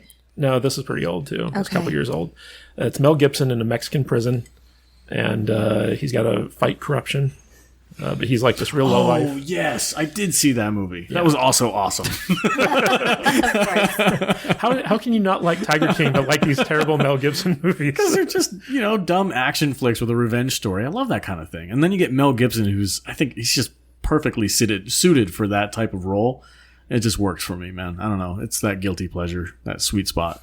Like, yeah. I feel like Mel Gibson is the embodiment of The Last Jedi Luke. He's just like old and grizzled and bitter. Yeah, but he's still a badass. Luke was not a badass. I want to see old Mad Max. Dude, I'd be down for that. I'm down. That would be pretty cool. I'm down. Move over, Tom Hardy. All right, so I'm going to go get a cookie, and then we can talk about Picard. Sounds good. Break. Cookie break. All right. Everybody ready to talk I don't even know about- why I came back. Don't you have a class? At 6:30, so I have some time. All right. I have some time to vocally roll my eyes at you guys. You guys ready to talk about Star Trek Picard? Well, as much as we're sighing and moaning right now, it's like, oh, God, we got to talk about we got to talk about this. this fucking show. Oh, Jesus. Don't hold back, Matt. Tell us how you really There feel. is some nonsense going on in this show. Well, I'm kind of pissed off at Salty right now because he didn't finish it. I tried. I was watching the season finale Got while like I was driving 30 over minutes here. left. So he can't even he's going to get spoiled by the good stuff at the very end. Well, did Now you that think it's that fresh. at any point that it was starting out strong? I was kind of hopeful at the first episode because there were moments in it where I was like, this feels like the Captain Picard I grew up with. There's little moments of that sprinkled out throughout this entire season. Yeah. Where you have these moments where Patrick Stewart just nails But they're Picard. so fleeting because the stuff that doesn't feel like Picard is so much more prevalent. Yeah. But Alex, so like for the longest time, Matt and I were watching the show ahead of you because you had to watch it with your wife. When she found out that I was watching episodes without her, she got mad at me. So you've been kind of behind the curve on our discussion about it. So why don't you get caught up with us about what your thoughts are, and then we can start going into what we were thinking about. Okay, the well, whole season. I was dropping live comments in our direct messaging because I wanted to kind of keep track of my thoughts. But there were so many times where I was like, why is everybody so just has such disdain for Picard? Like, so often you would have these characters that would just either backtalk him or call him some kind of a fool. I mean, that one Admiral lady was like, "Shut the fuck up, Picard." I'm like, sheer fucking hubris. what is wrong with these people? Admiral face. Yeah. I don't understand it. Like, if you're given Admiral, shut the fuck up. I don't understand what the reasoning behind that was. If you have somebody as iconic as Patrick Stewart coming back, probably for the last time as Picard, you don't freaking just like throw him under the bus like that. It was just so strange to hear somebody talk to Picard like and in those manners. And then the plot itself, I was like, okay, there's something there that could be really interesting. This whole discussion about AI. I mean, it's very much like Westworld, where like, what kind of AI is too much? Is it too dangerous to be kept around? Is it going to become some kind of a war between AI and organic life? These are subjects that have been around in Star Trek for a long time. So the plot of this show, I don't really have a big issue with. I just wish it was flushed out a little bit more. There's a lot of questions where I'm like, why is this happening? Like, I'm to the point now where I got the freaking orchid thing in the space. I'm like, wait, what now? Seven of Nine comes in and she rescues Picard's Romulan little like foster child. Eleanor. Foster child. And she hooks up to the Borg cube. She's going to take over. She has this really badass moment. I love Seven of Nine. I think she's probably one of my favorite characters, especially from Voyager. And I was really like, yeah, that was an awesome moment. And then it was immediately undercut by everybody just getting sucked out of the airlock. And she was like, no. And then there's just nothing she can do about it after that. And I'm like, well, why would you go through the effort and have this really cool, admittedly, a really cool moment for Seven of Nine to kind of like reconnect to the hive and become the Borg queen, sort of, kind of. Because, that's what Seven always wanted, was to be a Borg queen. Well, no, see, she didn't want to do it. At first, she was like, "No, I shouldn't do this." She wouldn't be able to unjack. Which was, I thought that was a really cool character moment for her because it made sense for her to be like, "I know I can do this, but if I do, I'm worried I might not want to let it go." And I mean, it was real quick and it was a real fleeting moment, and then she just kind of did it. But there was like no ramifications for her having done that. Like next time we see her, she's just like nothing happened. I'm good. Hey guys, here I am. Yeah. Well, I mean, they did have a little bit of a conversation with somebody. I think it was Picard. Where she was like, yeah, I felt like connected, like I've never felt connected before or something. She said something along those lines. But the whole thing about that episode in particular is, okay, so she's jacked into the Borg cube. She has complete control over every aspect of that thing because she's she's rejoined the collective. Yeah. And the Borg queen she is basically part of the ship. She knows she has control of every inch of that ship. Yeah, she has eyes everywhere. Yeah. So how are the Romulans able to open that door to suck everyone out into space without her being like, nope, not gonna happen? And how are they all sucked out into space without her just beaming them back on board using the teleporters from the Borg cube? I mean, unless the teleporters are down, this thing has been at half power or no power for centuries, apparently. So, I mean, there's reasons that you could think of, but it's definitely not explained in the show. It had transwarp capabilities. It had the ability to like fire its weapons. I mean, did they fire any weapons? I have so many questions about the Borg cube. They didn't fire the weapons, but they were working on getting them up and running so they could protect the planet. Yeah. I don't know. It's just there's a lot of moments in this show that could be really good, could be really interesting to kind of follow, but there's no follow through with it. Like, it almost feels like there's another half a season missing in between these episodes that would feel more like Star Trek. Like, hey, let's flush out this. Yeah, that's a big part of the whole series. Is there's a lot of stuff that they do, but there's no reason for them doing it, and there's no follow through. Yeah, they just did things for no reason. And there's very bad setup too, because it's like I'm still confused as to what the state of the Romulan Empire is. Yep. You're still talking about that. well, I mean, again, the final episode they have this big Romulan armada of like 200 ships. But they're small ships, aren't they? No, they're warbirds. They're warbirds. I don't know. The view screen that they had, they looked like they were smaller ships. 200 warships manned by fully crewed Romulans like show up, and you're like, wait, okay. So first of all, they're talking about the treaty that they have with the Romulan Empire, but the treaty that they reference specifically creates the neutral zone. But they said the neutral zone no longer existed because the Romulan Empire collapsed. However, the Romulan Empire is still in effect to create treaties and work with the Federation on this science experiment on the relic. However, they don't have enough resources to help their refugees on these planets. This is apparently a Tal Shiar fleet. Shinjan in I think that's how you say his name, right? Tom Hardy. Shinzon from Nemesis. He destroyed the Romulan Empire.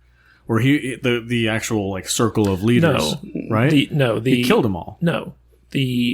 Some of them. The excuse that they gave for the collapse of the Romulan Empire was the supernova that kicked off the Star Trek 2009. Well, what I'm saying is the state of the Empire itself, with all of its moving pieces, and the reason why it might not be quite as powerful as it once was, is because Shinzon killed a lot of the leaders. But that was like 20 years before this movie started. That's true. Okay, or this series started, and basically at the start of the show, like the whole thing where Picard is trying to lead the rescue operation for the supernova, and the whole thing with the Mars shipyards getting attacked and stuff like that. Like, that happens 14 years before the events of this series. Mm-hmm. And so at that point, the Romulan Empire is still kicking around, and yet this secret faction, the Zhat Vash, within the Romulan Empire, that is so worried about synthetics destroying all human life or all organic life, decides to wait for the moment where all their own people are in need of help the most to, attack these synthetics so that basically they ruin their own rescue operation and doom millions of their people to not only dying in the supernova because they can't be evacuated in time, but also living on these shitty refugee worlds, abandoned by their government. And you're just wondering, like, well, couldn't they have waited until after the rescue operation to blame the synthetics for some type of crime? Yeah, the setup for the show is a little awkward for sure. Little Awkward. I'm trying to be nice. awkward. It's Quit being it's nice. just kind of like You don't have to be nice. it's pieced together just so that we can have a show. And It's terrible. I get like, oh, we have these pieces, we have this AI, we can use data because data is a huge part of Picard's life. There's a couple parts that you were talking about last week that you said you felt like Picard was so cold towards the people that love him the most. And I'm like, that kind of, in my opinion, that kind of feels more in character with Picard. Picard's always been pretty standoffish. Picard's he doesn't uptight- like kids. He's uptight. He's very standoffish. So- he doesn't like, especially like in like first season. He's a dick. Yeah. He's kind of a jerk, Especially to Wesley.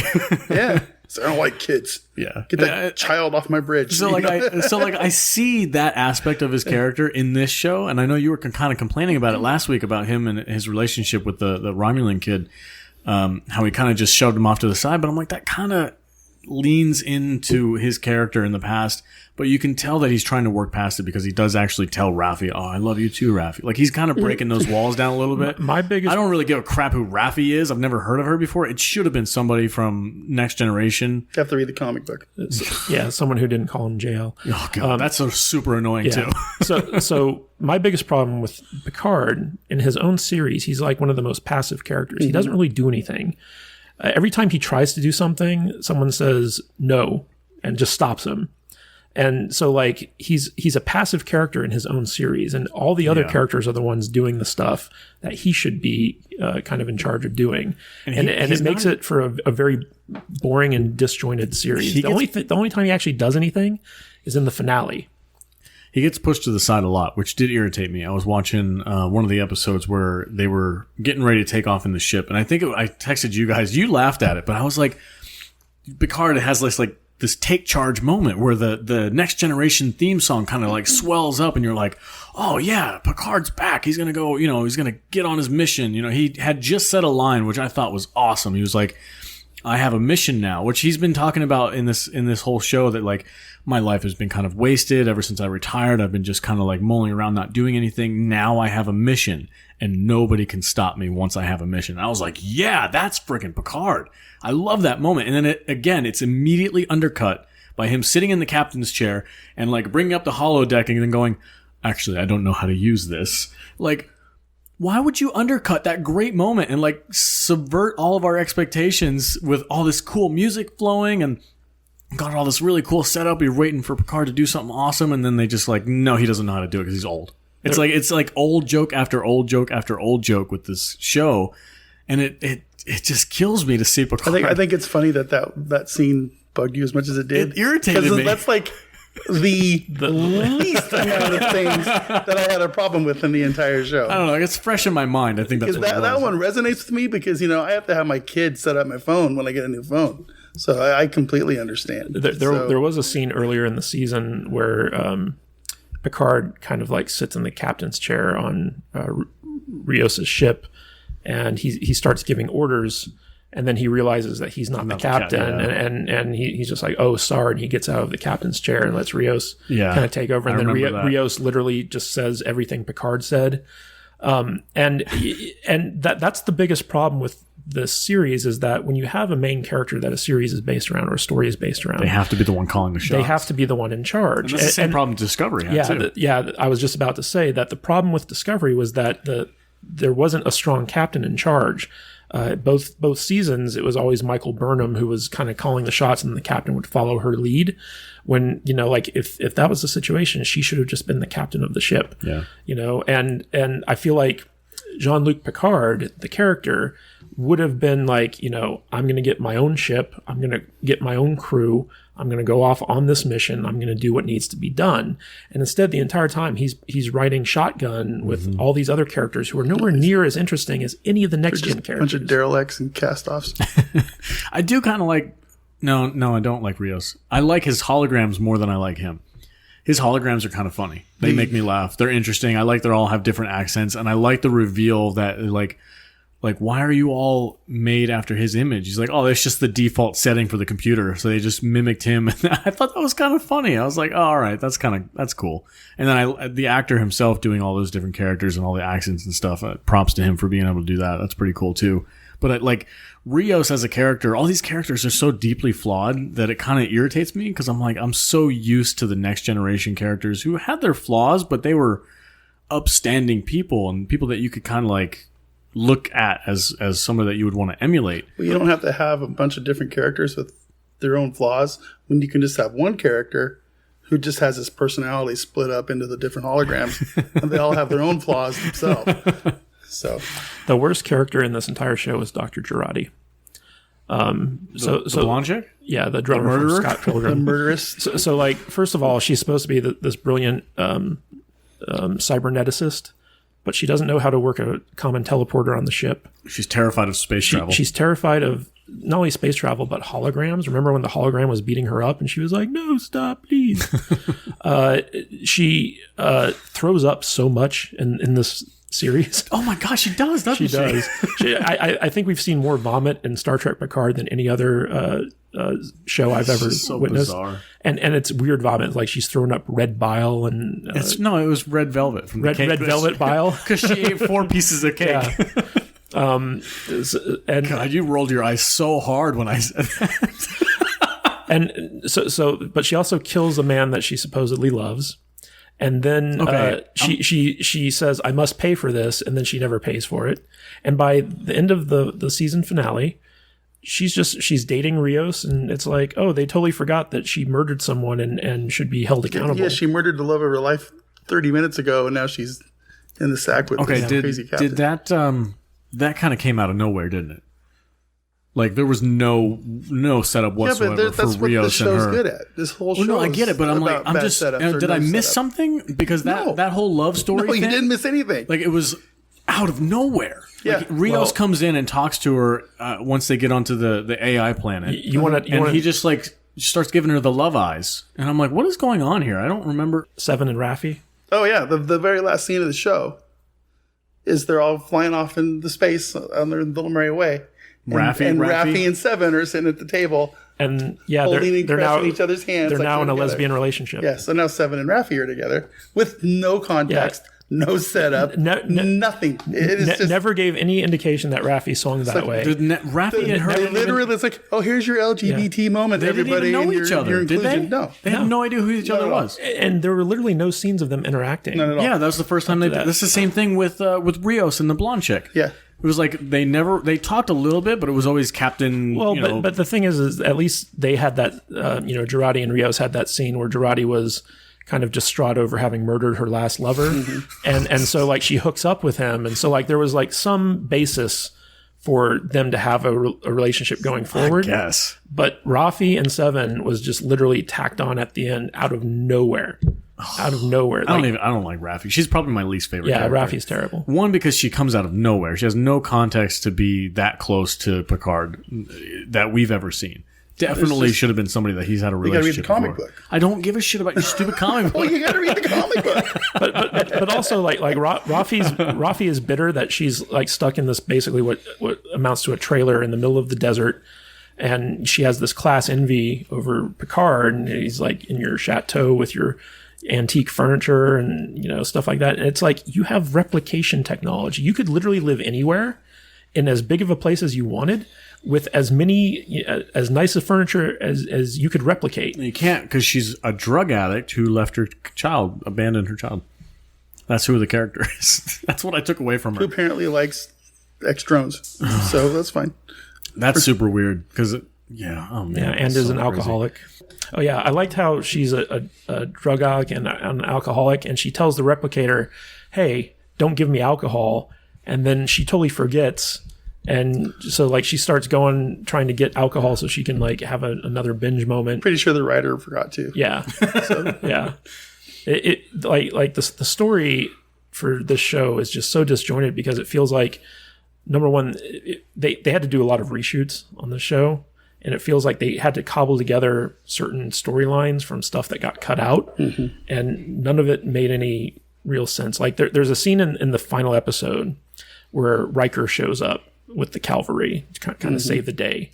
And he has this great standoff with Commodore O, who's on leave from Starfleet security who's on right leave now. from and somehow Riker knows who she is and knows like what she's been up to, even though like he literally like 30 minutes ago was like, put me back in command of Starfleet's biggest fleet, and Starfleet was like, okay. I need 200 of these state-of-the-art ships that we don't know how they got built because all the synths got destroyed in Mars a couple years ago, and how they got to this 14 planet years ago. and how they got to this planet that you can only get to from with a transwarp conduit because it's so far away.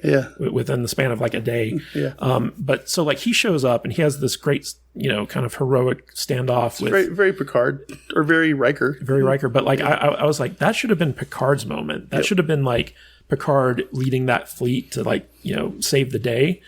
And that was also my problem with Nefene, the episode 8, I believe it was, where he goes and visits Riker and Troy on that planet, is that everything that Jonathan Frakes says to Picard in that episode felt like it should have been Picard saying to number one. Yeah. Like he felt like the elder. He felt like the guy who had things figured out. He felt like the guy in charge, and Picard was just kind of like his bitch boy. That episode, was, like, I think, out of all of them, felt the most like Picard was a senile old man. Well, yeah. Out of all of them, because I felt like he was a senile old man to the entire series, but no, I'm saying that might be true. I'm just saying for me that particular episode, it was very evident. Because the way they were talking to him, they were very condescending. Very condescending. And then that one moment where it's like, listen, you old dude. Picard made like a bad joke to the android girl. What's her name again? Soji. And what did he say? Like, oh, you are going to kill us all or something. It's like he made like a terrible, terrible joke. And like Deanna Troi just completely obliterates him after, you're being an asshole. I'm like, why would Picard say something like that? Well, every show he's an asshole. Remember the episode where he like specifically picked a fight with like all those Romulans and like gets in a sword fight and then gets pissed at Elnor for saving him by killing that one Romulan guy's head off. How dare you do that? Like, what do you expect me to do? and then like he's like, no more killing anyone unless I tell you. And then like every time Elnor like gets involved, he's like killing people, and Picard's like fine with it. It's just like, what was the point of Elnor again? I don't know. I don't get that character. He's a sidekick, he's on the ship when they leave, I guess. Ooh, here's Elnor. I got my hired sword guy. The most interesting thing about Elnor was like the total candor thing, where like he's supposed to be someone who like can only speak the truth. Yeah. And so when you have a character who has no filter like that, and he's always saying what he thinks, you have a great playground to play with that character to make him kind of like interesting and funny and kind of like blunt and in your face. So they could have done a lot with that character that they just didn't do. Instead, they kind of played him as the scared child who had daddy issues with Picard. And there was so much that he did in the Borg cube that didn't make any sense. Like remember when they were like executing the XBs and they had Hugh captive? It was like, where was Elnor? He stayed behind to cover their escape with Hugh. Yeah. Why would he let Hugh get captured? I did notice that. And like he just straight up disappeared, and he showed up later. The thing about this series is there's going to be so many questions generated about stuff from every episode. We could probably dedicate a daily podcast to it that would last over a year. Probably. For easy. It was just so poorly. And talking about done. Hugh, what a meaningless death what a waste of a character that was, right? Like, why you bring this like classic, next generation character back and this big reveal? Oh my gosh, it's Hugh, and he gives Picard a big old hug, and then in half an hour he's dead. We can't even talk about the really crazy shit because you haven't seen it yet. There's an alternate dimension with giant space eels, mechano space eels that are going to come and destroy all the universe. Like Thanos with his army? Yeah. I'm not joking. So the big MacGuffin in the finale is that they're building this beacon to signal to the advanced synth race that they need them to come wipe out organics. And this has happened before, right? That's why the Romulans, like they saw this happen once before, and it's been just foretold. So what this beacon does is it actually opens a portal way up in space, and we see this this advanced civilization in the form of these like robotic eels These that kind of massively like giant these mechano tentacles that kind of start peeking out of this portal, and they close down the portal just in time because like the eels kind of like retract. Did you ever see Hellboy? Yeah, I was just gonna say that. That's freaking Same, Hellboy. Same shit. Same thing. Yeah. Yeah. But the thing is like, okay, even if the eels can't come in through that portal, they now know that they've been signaled. So what implication does that have for the universe? They're gonna find a way, I guess, right? They're gonna make their way there. Yeah, and it's like a whole thing where you can kind of see where they're going with it, where like this advanced synth race is actually Control. And you notice that they Discovery. didn't actually destroy the beacon that they built. Yeah. But It's still sitting down there. If it's What? I'm trying to piece this bullshit all together, but Control is a prequel. Control? This isn't Control. It could be, though. It has nothing to do with Control. Yeah, I don't think it does, because Control was from Discovery timeline. Control was built by the Federation. But if you look at those tentacles, Section 31, right? Yeah. Yeah. If you look at those tentacles, well, Control was taken over by that AI that Discovery ran into. Control right? is an out of control artificial intelligence, like on Westworld. This is a eons, hundreds of thousands of years old mechanical sentient race that comes through and destroys everything. The futuristic version of Control that Discovery was fighting against was so advanced that it went back in time to take over Control. I don't know. It's confusing. I don't know what you're talking about right now. I don't know either. I don't think anybody was time traveling, were they? No, the only time traveling done was they just went Because 920 years in the future. I feel like they keep trying to recycle this same old AI trick. It's so fucking bad we can't even keep track of it for a podcast. But you know the worst thing about the finale of Picard was the magical bullshit device. Oh yeah, where basically it's this handheld. Oh, the fix-it. Yeah, it's this handheld the sonic replicator. Screwdriver? Yeah, it's this handheld replicator. The leather band that allows you to manifest anything you can think of, and you're just like, wait a minute, what? She uses use your imagination. Does she use it? She does use it. Yeah. Okay. In the most ridiculous way possible. But Green Lantern bad? But it's literally like they use this technology to create this beacon. And you're just like, if you can literally create anything you can think of out of this like one little handheld device, like the possibilities for that are freaking endless. Like it's literally the Deus Ex Machina that never stopped. It's the ultimate Deus Ex MacGuffin, Machina for sure. Yeah. And then at least with, like Q was kind of that, except you had to like play to his whims to get him to do stuff for you. But he was. I mean, at the end of the day, he could snap his fingers and anything could happen. But this is far worse because it's a piece of technology that like anyone can possess. Yeah.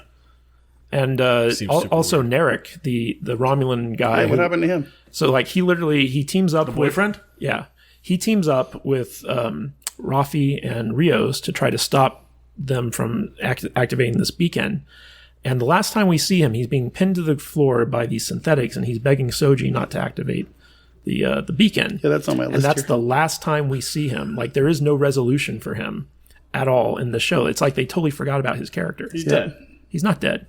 They didn't kill him. They killed him off screen. Coming back in season 2, Narek. They killed him off screen. No, they didn't. I'm speculating. It's right here on my notes. What happened to Narek? I wrote notes for this. It's ridiculous. What are Did your more notes? than I did. I didn't even watch the we've show. covered a lot of them. Let's see. Space Robot Cthulhu. Magic Hand Tool MacGuffin. We just did that. Why kill Data? Make him a hologram. Put him in a new body. His entire consciousness was there. Why would they want to die? Yeah, Data literally said, "Kill me now. Yeah, it's like, please kill me." Makes no sense to Data's. It See, and he doesn't know what we're talking about right now because he hasn't seen the last 30 minutes of. Well, Brent Spiner was there. No. Also, Data. AI Soong's change of heart was kind of abrupt as well. The minute he finds out that that Tantra Sutra killed that other AI or synthetic, I should say. Yeah. He's like, okay, now I'm siding with your organics. Somehow. Yeah, because he was super pro AI. Somehow He was there's a thing in the compound has this 3 chips. It's Data. His entire existence are in these 3 chips. in 3 chips? It's in these 3. His positronic brain. Yes. All his memories, everything is in there. Where'd they get it from? From a single positronic neuron in the quantum realm. This is what they use to program all the multiple whatever. All the other datalets. All the datalings. Yeah, datalings. But after Picard dies, I didn't even think about that. Yeah, Picard dies, and saw that coming. And they put his consciousness, I guess, into some other chips or some shit, right? I don't know how they did that. And him and Data have a long conversation. They put him in an incredibly complex quantum simulation. Yeah, there we go. Okay, yeah, we Trek nerded that up really hard. So basically, in the finale of Picard, they conquer death. They figure out a way to preserve a human's consciousness after death. It's full on altered carbon. And then I'm like, this is altered carbon. Put him in a synthetic body. But here's the funny thing. And I wish I could see your face when you would actually see this in the show, but I'm just going to spoil it for you anyway. So they recreate Picard's body, not as a younger, upgraded version, as the exact same old man version that he just died in. And they're like, yeah, you've got like a good 5-10 years left. Because like we've simulated your natural lifespan. And it's like, if you're going to do that, why not just let him stay dead? You've just dragged out his old manness. They gave him the same brain disease that he had. So they put Picard in the Golem. Yeah. The Golem now is just an exact replica of Picard without the brain thing. Yeah. And he's got another 4 or 5 years. So we can have seasons 2 and 3 now. But going forward, it's not Picard. It's replicant Picard. Mm-hmm. Okay, so that's going to be weird. He's still going to be all old and doddering and weird. And and Data's dead now because they erased his chips. Dead. Yeah. Oh, dead. He's gone. But, which made no sense because they should have put Data in the Golem and just or made him a hologram or something. Or used the magic bullshit device to create a ton of golems that they could just put people's brains in. So we've conquered death. Picard's still old. Data's dead. Yeah. Riker saved the day. There's Space Cthulhu in the alternate dimension. What else do I got on here? Narek disappeared. Seven and Raffi are Raffi and Seven are lesbos. Yeah. Why? Jurati gets away with murder. That was weird. Like I kind of get what they were trying to do, but the delivery was awful. They were basically trying to say that she had little to no control over herself because she was so distraught. Androids can mind meld. Oh yeah, androids can mind meld. Yeah, that was dumb. That was dumb as hell. I'm sorry, but like only Vulcans and like a few subset creatures across the Delta Quadrant can like mind meld. Like Kess's race can do it, Tuvok, and there was like 1 or 2 others that they ran into that had telekinesis. Are all the Borgs that are still in the cube with all the technicians and everybody that I'm assuming are still alive? Are they going to create a new like little city down there on the 8th planet thing? Yeah. What happened to all the Federation scientists that were on the Borg cube, and what happened to the rest of the Romulan army that was on there? Yeah. I thought that was kind of funny because they like crash land on the planet and the whole time they're like nobody can survive. It's such a low odds. Like we have to look, and they get there and they're all just chilling. Yeah, they're all just there. It's like, hey, what's up, guys? Why did Picard have to pilot the ship? Where was the Hollow crew? He didn't know how to work them. I got orchids again? Question mark. Okay. Space scientist murderer off scot-free? Question mark. I like how Jurati has a hard time operating the teleporter, but she knows how to work the magical bullshit device to create thousands of. Like, you just gotta think about it, and it'll happen, right? And like they literally have like hundreds of her head pop up around her to illustrate the point. It's the most cartoonish thing. Can we talk about the soccer ball bomb? How dumb is that? So, in order to try to destroy the soccer ball bomb, in order to try to destroy the beacon that the sensor building, they have to smuggle in an explosive device, and because Rios is Mexican, they put it inside a soccer ball. Oh, the soccer ball that he was playing with. And no one would ever suspect a Mexican with a soccer ball would have an explosive in there. And so like he smuggles it in, and then they like reveal that the inside of the soccer ball has this explosive in it at the worst possible time in the most unsubtle way possible. And of course they fail to blow it up. Like Soji picks up the explosive out of the soccer ball, throws it high in the air, and it explodes harmlessly, thus allowing her to activate the beacon and signal the demise of all organic life in the universe. but that doesn't work either. Right? How do they close the portal again? Through the power of love. Cue Huey Lewis. Yeah. So basically, Picard, in his sacrifice to try to save the planet, he flies Rios' ship up by himself with the I help. thought he didn't know how to fly it. He figures it out. So he flies it up to face off with these 200 Romulan warbirds. And Soji's like, Picard, what are you doing? And this is after she's activated the beacon. And so Picard gives this big moving speech that inspires Soji to be like, okay, maybe it was wrong to try to wipe out all of humanity. Just like that? Just like that. God and she, damn and this she, show. And she closes so the bad. portal. And she closes the portal.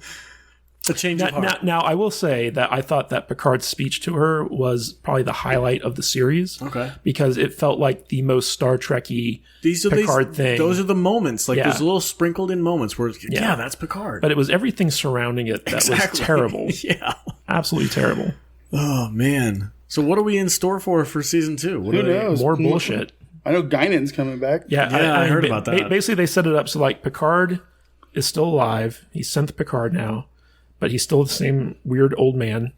And he has his crew, which consists of Rios the captain, who's now in a relationship with murderer Jurati.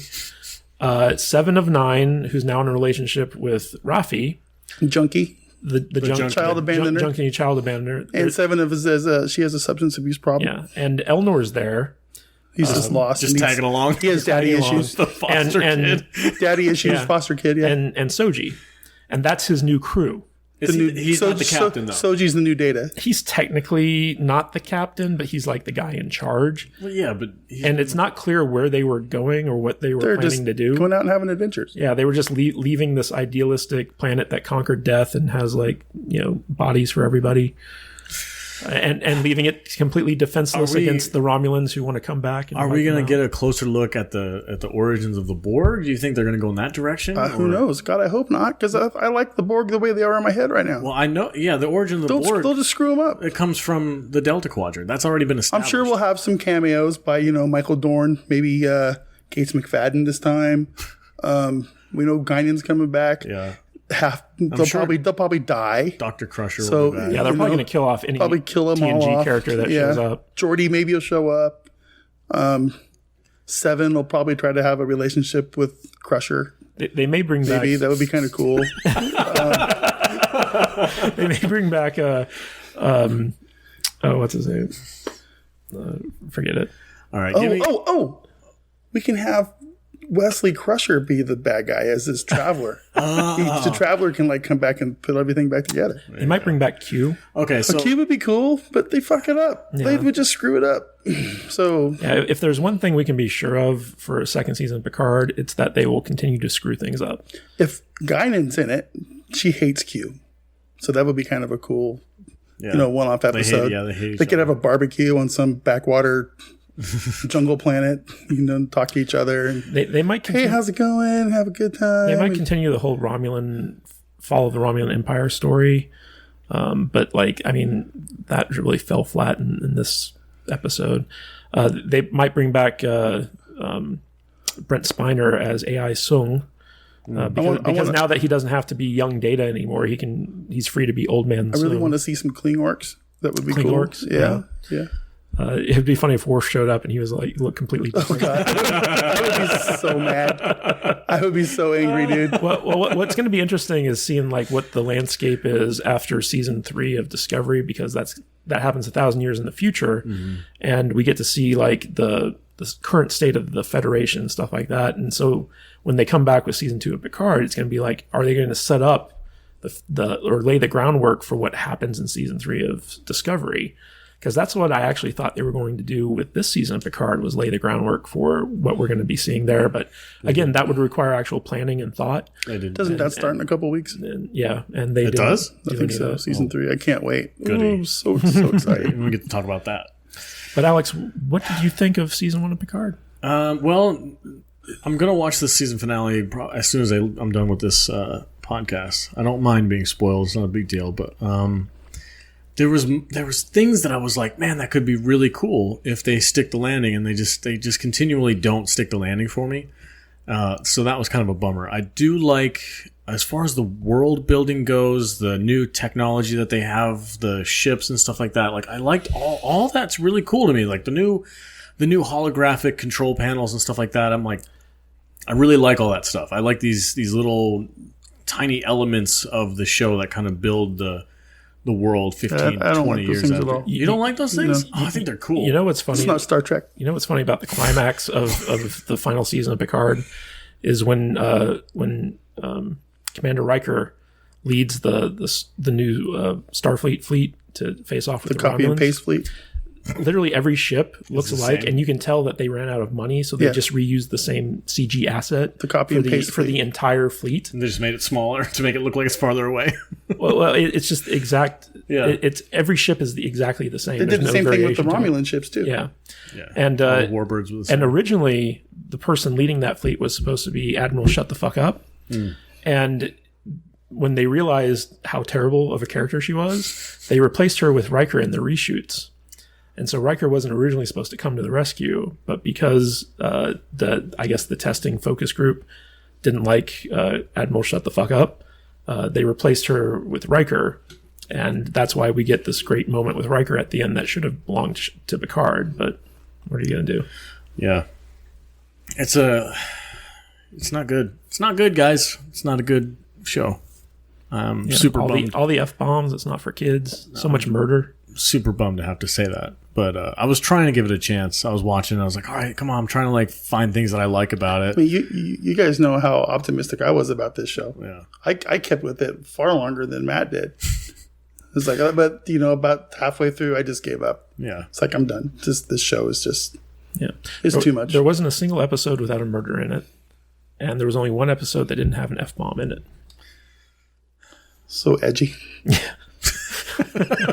It really honestly felt like the writers of this show were like, oh, we have to put this stuff in there because we can, Yeah. as opposed to having it make any actual sense. But the thing that I hate most about this show, and this is just something that sticks in my craw, is the use of money. Here we go. Here we go again. Seriously, well, like the whole thing about Star Trek, they've made it Yeah, they've conquered canon money. for years. Is like they've moved beyond money, but then everything in this season of Picard revolves around money. It's about paying people to do stuff. It's about paying for material possessions and things of that nature.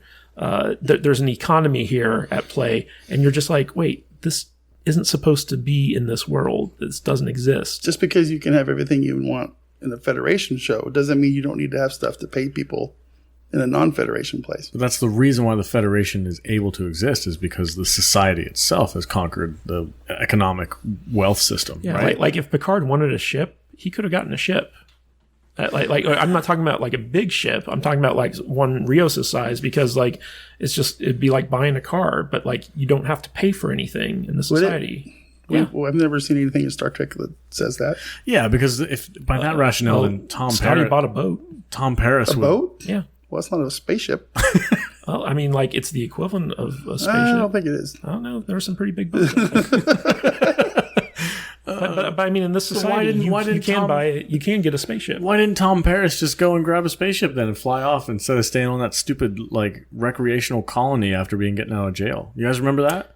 Like that's the whole setup for his characters. He went to like juvenile detention or whatever. Well, it might be different for someone like him, but a formal admiral like Picard, I think he would have his own yacht. yeah, you would think that he would have enough connections where he'd be like, I need a spaceship. But he got fired. But it doesn't matter if he got fired. He resigned. Yeah. Oh yeah, he did. He resigned. Or resigned. It's like, okay. Yeah, and somehow screwed Rafi by doing Yeah, so. somehow. Ugh, Rafi. It's got to be my least favorite character in that whole thing. Like she does not belong there.